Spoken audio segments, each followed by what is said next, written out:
Bonjour, aujourd'hui je voudrais parler de coagulants et de floculants parce que j'ai souvent les photos de tous les jarres tests qui me sont envoyés et aussi les photos suite aux mises en route pour tout ce qui est suivi de process et amélioration de la qualité de l'eau. Et souvent en fait il y a la question qui revient, j'ai mis du coagulant, j'ai mis du floculant à fond, donc l'eau est propre mais en fait quand je regarde elle est toujours un petit peu trouble. Et donc je dis bah ouais mais là je pense que ce qui manque c'est un tout petit peu de coagulant parce que le coagulant va réussir souvent à éliminer la partie trouble un peu qu'on n'arrive pas à avoir. En fait le floculant c'est comme une colle pour particules.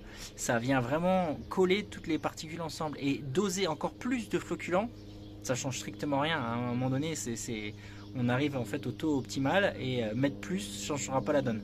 À part faire perdre de l'argent parce que ça fait doser trop pour pas un effet significatif derrière.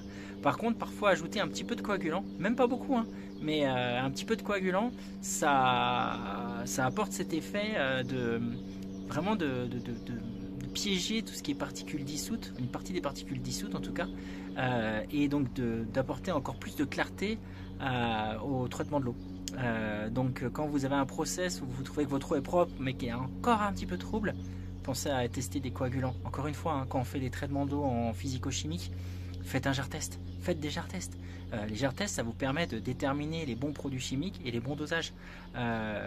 Faites-le et faites-le pas que pour préparer un projet. Faites-le aussi au cours du fonctionnement de votre unité. Peut-être que vous allez trouver un fournisseur qui va vous trouver un super produit chimique qui marchera encore mieux pour votre eau. Donc voilà, faut en faire de temps en temps pour revérifier les dosages et revérifier la qualité des produits et puis trouver les meilleures combinaisons. Donc voilà, pensez coagulation, floculation, généralement c'est la combo qui marche le mieux. Bonne journée!